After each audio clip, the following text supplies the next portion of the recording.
ISLൻ്റെ uncertainty തുടരുന്ന സാഹചര്യത്തിലായിരുന്നു ഇന്നലെ ക്ലബ്ബുകളുടെ ഒരു മീറ്റിംഗ് അഖിലേന്ത്യാ ഫുട്ബോൾ ഫെഡറേഷൻ നടത്തിയിട്ടുണ്ടായിരുന്നത്.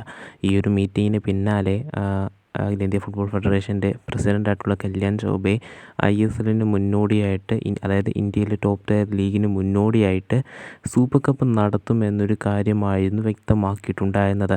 അതിനു വേണ്ടിയുള്ള ഫിക്ചേഴ്സ് തീരുമാനിക്കുന്നത് ഒരു 10 ദിവസത്തിനുള്ളിൽ ഒരു മീറ്റിംഗ് കൂടി കഴിഞ്ഞിട്ട് അതിന് ശേഷമായിരിക്കും അതിനു വേണ്ടിയുള്ള ഫിക്ചേഴ്സ് നടത്തുക അല്ലെങ്കിൽ തീരുമാനിക്കുക. അതനുസരിച്ച് സെപ്റ്റംബർ മാസത്തിൻ്റെ 2nd or 3rd വീക്കിൽ ഈ ഒരു ഈ ഒരു മീറ്റിംഗ് കഴിഞ്ഞിട്ടുള്ള ഈ ഒരു സൂപ്പർ കപ്പിലെ മത്സരങ്ങൾ നടത്തുക. അതായത് ഫിക്ചർ അനുസരിച്ചുള്ള മത്സരങ്ങൾ സെപ്റ്റംബർ 2nd വീക്കിലോ 3rd വീക്കിലോ നടത്തുമെന്നും അഖിലേന്ത്യാ ഫുട്ബോൾ ഫെഡറേഷൻ്റെ പ്രസിഡൻ്റായിട്ടുള്ള കല്യാൺ ചൗബെ ഇന്നലെ ആരാധകർക്ക് വ്യക്തമാക്കിയിട്ടുണ്ടായിരുന്നു.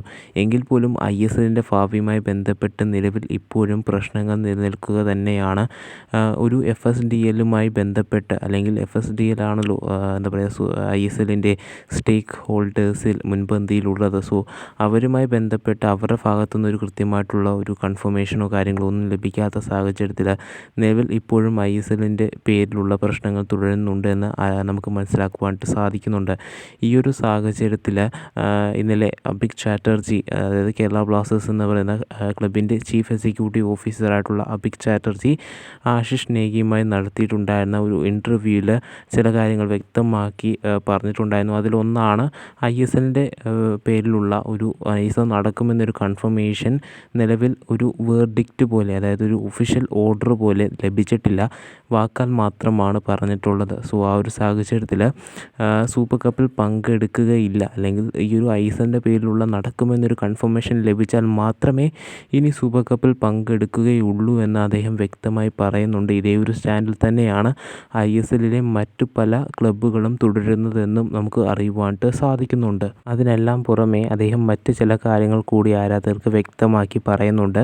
അതിലൊന്നാണ് കേരള ബ്ലാസ്റ്റേഴ്സിൻ്റെ ട്രെയിനിങ് ഗ്രൗണ്ട്, അതുമായി ബന്ധപ്പെട്ടുള്ള ഫെസിലിറ്റീസ്. നമുക്കെല്ലാവർക്കും അറിയാം, പുതിയൊരു ട്രെയിനിങ് ഗ്രൗണ്ട് സ്വന്തമായി ബിൽഡ് ചെയ്യുക അല്ലെങ്കിൽ ഒരു പുതിയൊരു സ്റ്റേഡിയം പണിയുക, ഇതൊക്കെ കേരള ബ്ലാസ്റ്റേഴ്സിൻ്റെ ടാർഗറ്റിലുള്ള കാര്യങ്ങളാണ്. എങ്കിൽ പോലും അതൊന്നും കൃത്യമായിട്ട് അച്ചീവ് ചെയ്യണമെങ്കിൽ ഒരുപാട് ഫണ്ടിങ് തന്നെ വേണ്ടി വരുന്നൊരു സിറ്റുവേഷനാണ്.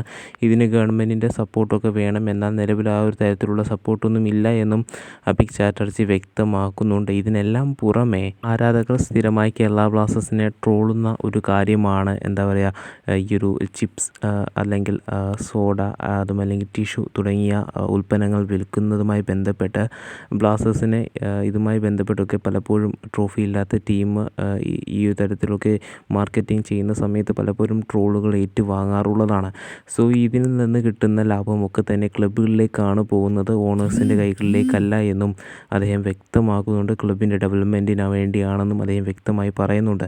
സോ ഈ ഒരു കാര്യമൊക്കെ ഒരുപാട് കാര്യങ്ങൾ അദ്ദേഹം വ്യക്തമായി പറഞ്ഞിട്ടുണ്ട്. സോ എന്തൊക്കെ വന്നു കഴിഞ്ഞാലും ഇന്ത്യൻ ഫുട്ബോളിൻ്റെ ഭാവി നിലവിൽ അഖിലേന്ത്യാ ഫുട്ബോൾ ഫെഡറേഷൻ, FSDL തുടങ്ങിയ സ്റ്റേക്ക് ഹോൾഡേഴ്സിൻ്റെ ഒരു ക്രൂഷ്യൽ ഡിസിഷനിലായിരിക്കും ഇനി ഇതിൻ്റെ ഭാവി നടക്കുക എന്ന് അറിയുവാനായിട്ട് സാധിക്കുന്നുണ്ട്. സോ ക്ലബ്ബുകളെല്ലാം തന്നെ ഒരേ നിലപാടിൽ തന്നെയാണ്. ISLുമായി ബന്ധപ്പെട്ടുള്ള ഒരു കൺഫർമേഷൻ, അതായത് ISL നടക്കുമെന്നൊരു കൺഫർമേഷൻ ലഭിച്ചു കഴിഞ്ഞാൽ മാത്രമേ സൂപ്പർ കപ്പ് കളിക്കുകയുള്ളൂ എന്നുള്ളത്.